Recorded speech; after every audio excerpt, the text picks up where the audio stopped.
This is Ask GMBN, cross-country racing style. You guys have submitted all your questions you want to ask all the XC riders in social media, so I'm going to cruise around the pits and hopefully try and get some answers. So, Jaw 2800 says, what do you eat for breakfast on race day? Rice. Really? Yeah. So normally, if we're racing a little bit later on, you get a chance to have like 2 breakfasts. Then I'll have like a kind of OT normal thing. And then, yeah, a plate of rice, maybe some omelette. But if it's just one, definitely rice. Sounds like a leftovers from a big night out, to be honest, not breakfast. Well, so if you have a couple of races week on week, when you like start there at 6 a.m. with a plate of rice, it's not the best. But no, good carbohydrate and easy to digest. Nice. Loris 29, what about warming up for a race? Rollers, or do you go on the road, or what do you do? I go on the rollers. The road is nice, but it's like at a big race, it's really uncontrollable to find the right road. And then sometimes it takes you like 5-10 minutes to get even in and out of your pit. So yeah, rollers as well. For me, you have to ride your bike a bit more than a turbo. So rollers is like a nice middle ground. And I guess you're riding your race bike on the rollers, are you? Yeah, race bike. And then you just, you're on it. You know how it feels, just checking everything's going. And then how long do you have them before the actual race starts? So they line you up, is it sort of 5-10 minutes? So you have to be in the box. It closes like 15 minutes before the start of the race. So I would normally do my warm up in my pit and then like quickly top on, helmet on, ride across to the start. And then you're in the start boxes and you have to be there. For 15 minutes. So you get there a little bit before and then you're on the rollers and you get sometimes about 10 minutes, depends on when they start to call you up, just to spin and finish your warm-up if you want. Must be a shock going into, especially that short track race where it's absolutely flat out from the get-go, up a really steep climb. That must feel pretty hard work. Yeah, you know it's going to be horrible. But actually, like the very start, you feel good because you're kind of fresh and it's okay. It's just that a little bit after, that bit where it starts to hurt, that's the point where actually, you either go with the race or struggle a bit. Sharky Burke asks, what is your favourite World Cup track? I really like the more natural technical kind of ones rather than the man-made ones. So Mont St. Anne, I think it's a mint track. It's really hard though. Lots of steep climbing. I really like Lenzerheide and I really like Nova Mesto. Right, a question from Aaron Clark. He says, the courses are getting tougher, descents longer and bikes more aggressive. Do you like the direction it's going? Yeah, I think the direction of mountain biking these days is a lot more custom to, your spectators and your supporters in the sport. It's always nicer to see the tight racing and, we're fortunate now to have all 3 World Cups so far be really tight racing. I think it's great for promoting the sport and it brings out the qualities that we have in here. And so, yeah, I think it's a great thing. As a spectator, I love watching the short track, but it looks brutal. It's like 20 minutes of flat out riding. Do you enjoy that? Yeah, it's something you enjoy in hindsight. Of course, at the time, it's not nice, trying to keep your lungs in your body. But I think it's quite cool, and I like the dynamic of it. It brings out something different in mountain bike racing, the tactics and that side of things. And so now it throws this new element of all-round rider into the works. And so now your World Cup leader or your overall World Cup podium will be, portrayed by, the tactics of the sport too. And I think that's quite cool. Of course, it's a new discipline to win a World Cup in, but is the XCO still your main aim for the weekend, is to win that race? Yes, of course. The XCO is the Olympic format of this sport, and so I think that's always a main priority for all these guys. The short course is a big bonus because of the top 16 being the top 16 start up on Sunday. But yeah, I think some guys really thrive off the short track, and others, struggle with the change, but.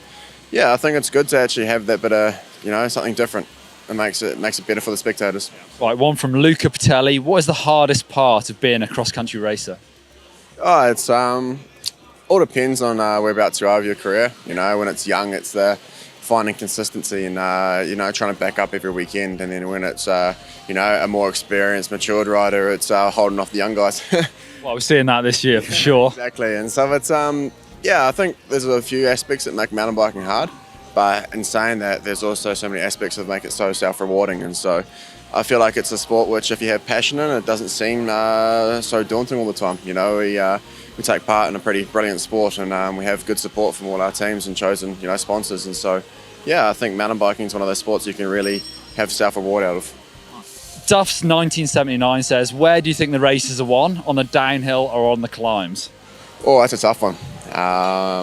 There's so much that happens in a cross-country race these days. I think it's the guy that can be the most consistent over the whole hour and a half, or set himself up as well as possible to enter these last 2 laps of the race as fresh as possible.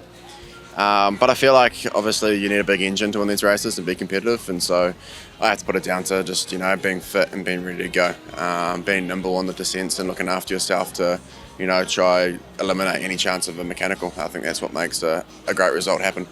And to me, almost that Stellenbosch win came from, you know, lots of attacks, but also almost a BMX-like sprint, a pump down the back of that bridge, and then a flat-out sprint after a very tough race. Yeah, that's a pretty subconscious little thing. I grew up racing my BMX bike around the house, and so yeah, you can't really take me out of New Zealand.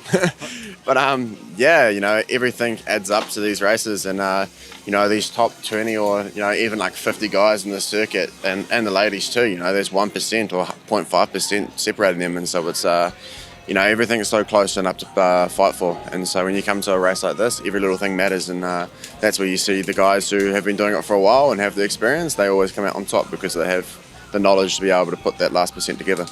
Sax Stefan asks, wouldn't a long top tube and shorter stem be better for cross country? It's definitely something we've seen happen to a lot of trail bikes, and it comes down to preference, I think, even for cross country. So we've got your Landon F's bike here. It's a cross prototype full suspension bike.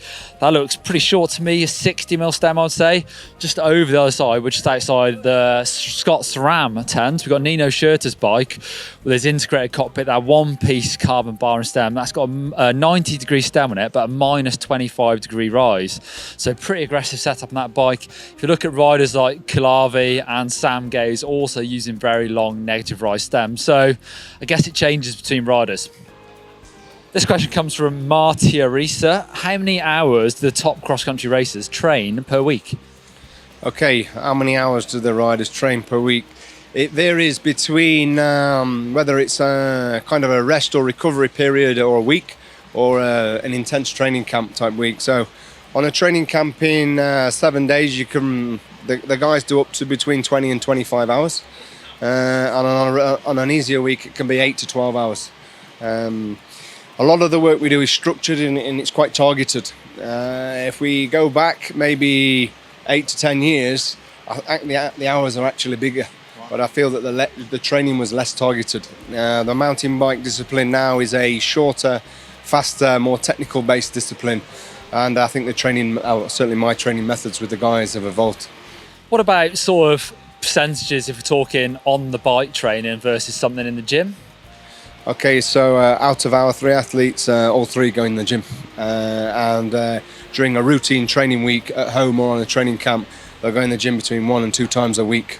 It's important to be what I call have a base athlete fitness, and that's looking after good range of movement, good force production through the body, looking after your joints and your just your general well-being. As forget bike, that's before you even get on a bike. So you're fit and you're strong, and then you start to put the bike riding on top of that. So I call it like athlete, and cyclist is a different thing. So sometimes a cyclist, you get them, but you put them in the gym, and they're not. If you describe fitness in the gym, it wouldn't be too great. But these guys, in the winter, it's important to have an athlete base, and then the cycling base is a different thing. And presumably everything's scheduled, so even days off the bike and complete rest days are in the schedules every week? Yeah, we have a scheduled programming where they have time away from the bike. Normally, I like to encourage at least 1 day a week away from the bike. And then rest periods are scheduled and training periods are scheduled. A lot of athletes see a rest day as a day where they can slide things in, but actually the most important day of the week is the rest day or the recovery day, because that's where training adaptation takes place. And presumably illness or anything like that happen, then the schedule has to be readjusted. You can't just train through an illness. You can't, to be honest, I'm constantly readjusting the schedule. Normally with the guys, you put a training plan in place and they do a little bit more, I call it the Brazilian clock with Henrique Abancini. You put 4 hours and then on Training Peaks there's 5. I actually call it the German clock with Manny. You put 4 hours and then it comes in at 2.5 and there's a little coffee stop in there. But things get evolved all the time, but particularly with illness. I tend to come back from illness. I take my time to come back from illness with the guys. In the past, as a younger coach, sometimes you think, okay, we've missed a bit of training, we need to make up for it. And I see it a lot, actually, where they say, we've missed training, we need to make up for it. But actually, I prefer to step back a little bit, let the body get back into the routine of work, and then start to develop your fitness again. Because very quickly, if you rush back into training after illness, you end up back to square one. So your riders you train are based all around the world. Do you do this digitally then? So with Training Peaks or something like that software, so you put the training schedule together and then keep an eye on what they're doing? Yeah, it's quite interesting because I feel I'm quite a traditional person. The lads take the mick out of me because I still write notes down in a notebook and stuff, and they said, you could get an iPad. However, but my job couldn't be done without technology. I'm constantly having FaceTime or WhatsApp call conversations with Henrique in Brazil. I have Max in France. I have Manny in Germany. We have even with the UK guys. When you see an athlete instant, it tells a different story to when it's over the phone. Or a text message is great information, but it's quite cold. For me, that makes my job quite difficult. So it's, to be honest with you, at times it's really important to the decisions you make. So technology has really helped evolve certainly my coaching and gives me more opportunities to work with a wider group of people. So there you go, there's some of the answers from the pros and the mechanics. Thanks for sending in your questions. Actually really enjoyed doing that.